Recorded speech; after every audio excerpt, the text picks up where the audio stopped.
My name is Jeff Morgan. I am from Dallas, Texas, and as I've done in the first two videos, there's an article that came out in the Federalist. It's called Meet the Man Suing to Stop No-Fault Divorce in Texas. I am that man. And I've heard a lot of people make comments, good, bad, doesn't make a difference to me. I am that man that is seeking to stop no-fault divorce in Texas. No-fault divorce, we call it no-fault divorce, but it's really unconstitutional divorce. It's many instances it's forced divorce. It's divorce against a person's will. It's unilateral divorce. It's divorce for any reason, for no reason. You can make up a reason. You can lie about a reason. Doesn't make a difference. All you have to do is assert something, and it becomes law, and it becomes a de facto deal. So in the third section, it says here, a marriage advocate. It's interesting that some of our conservative leaders are out there, they're talking, go get married, go get married, go get married. You know, like, man, you need to just take the risk and get married. Men do not fear marriage. What they fear is divorce, because the divorce laws are written throughout the states that by and large, a man's life can be destroyed by a single divorce. And for these people, these conservatives, and there's a great many conservatives saying, just take the risk, go forward with it. My response is this. I don't tell anybody to play Russian roulette with even one chamber loaded. And yet they're telling men to play Russian roulette with marriage with 3 chambers loaded. I will not do that. We need to get rid of no-fault divorce or no defense divorce or unconstitutional divorce, whatever you want to call it. If you get rid of this issue alone, you will see marriage rates increase rather than decline. Right now, the marriage rates are declining. People are not getting married because they know how dangerous it can be. They've watched their brothers, they've watched their fathers, they've watched their friends get raped in divorce court. And one person just contacted me, said, I've been divorced twice and I've declared bankruptcy twice due to divorce. And it also happens to women. I've had at least 4 women contact me that have said, you've got to get rid of this. Even today at church, I was speaking with another woman, and she said, yes, I will be involved with this. We want to stop no-fault divorce or unconstitutional divorce in Texas. This is actually Leninist divorce. So we've taken Marx and Engels and Lenin, and we've imported it to Texas, but we've called it no-fault divorce. How nice that sounds. We've just put lipstick on this pig, but there's no defense against this unconstitutional no-fault divorce. So as a marriage advocate, what it says is this: divorce has afflicted Morgan his entire life. His first marriage ended when his wife of 25 years had an affair and filed for no-fault divorce, he said. So I wish this would not have to be in there, but this was part of the article that was in there.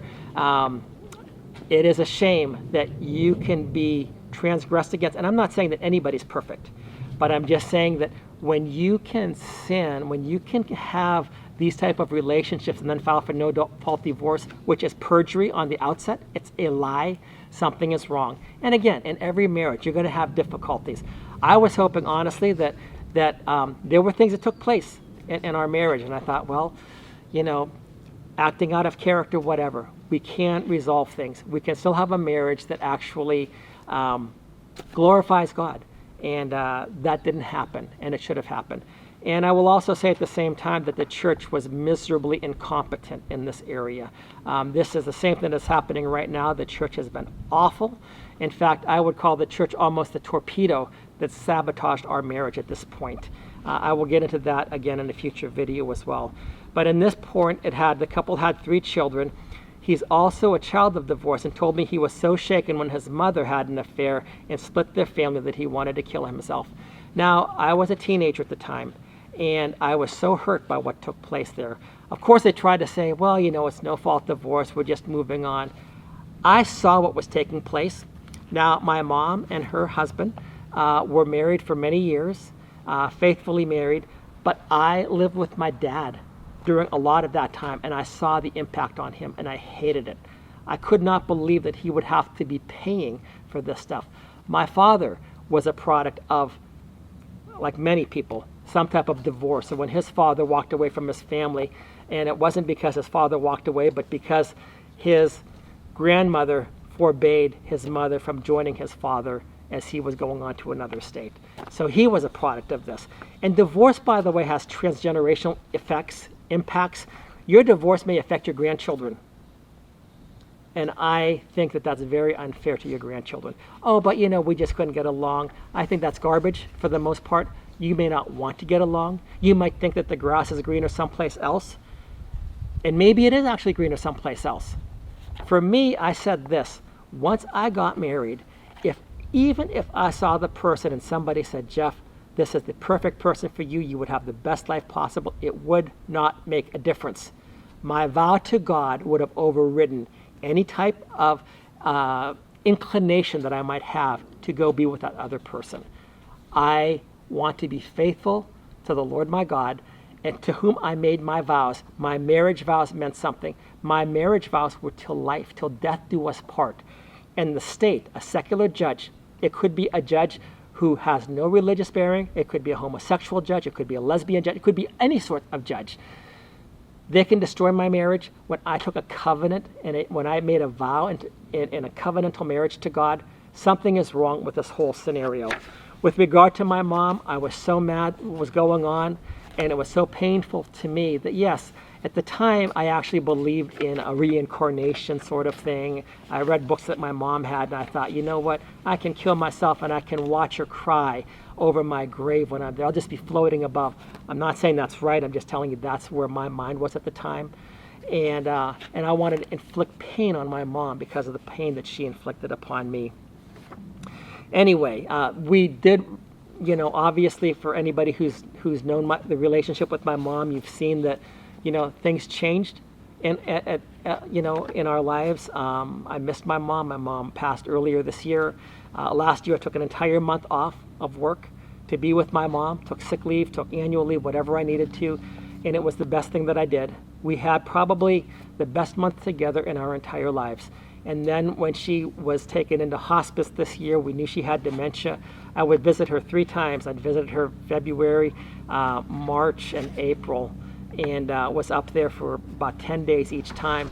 I couldn't bear to see my mom getting ready to pass, and she did in May. But at that time, as a kid, that's how hurtful it was to me. Do not think that your divorce has no impact on your children or on your grandchildren. God hates divorce, and one of the reasons he wants families to stay together is to see godly children being reared out of that family. And your divorce can destroy your kids. There was one article that I was reading lately that if you get a divorce, it probably will take 4 years off of your life and your children's lives as well. Think about that. And your grandchildren, there'll be effects of divorce on them too, because usually children of divorce have a higher incident of divorce as well. This idea that we're just going to move on and we're each going to go our own ways, that is one of the most selfish views that most people can hold. I'm not saying get rid of all divorce. I'm saying divorce should be viewed as being tragic and the impacts consequential for children and for grandchildren and for extended family and for friends and society at large.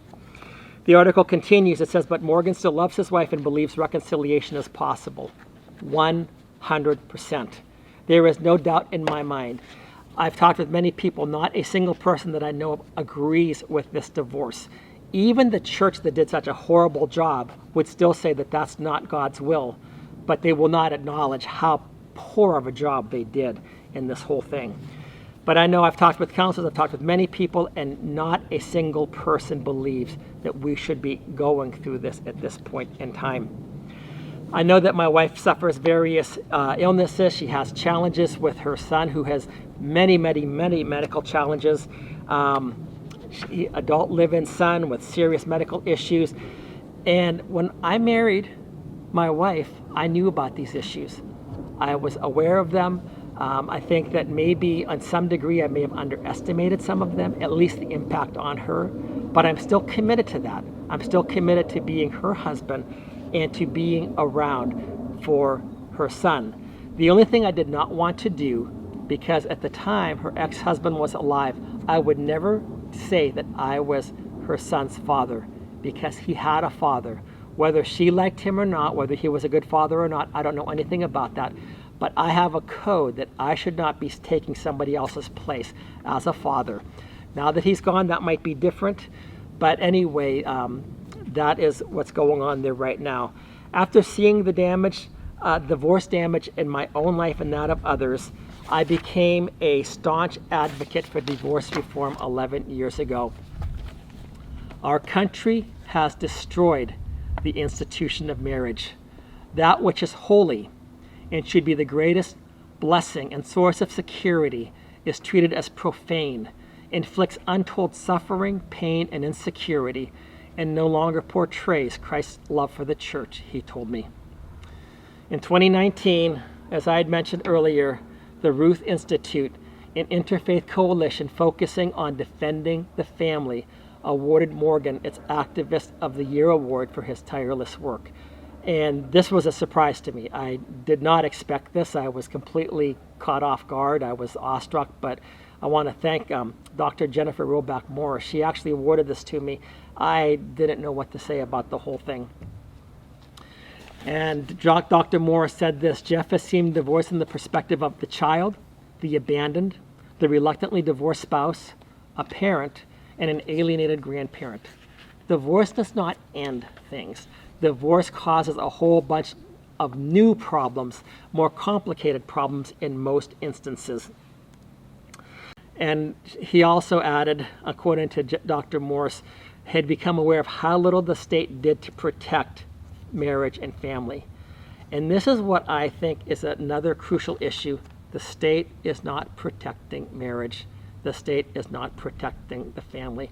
When the state issues a marriage license, you would think, well, of course the state's going to be there and help protect the marriage.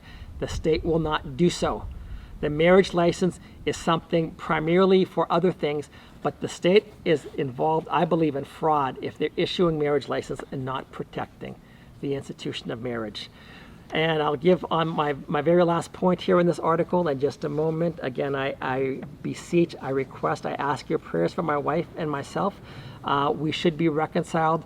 I love my wife. I do hope that things work out. I would rather not be involved in this fight at this level, but if I have to, I have to. Anyway, thank you so much.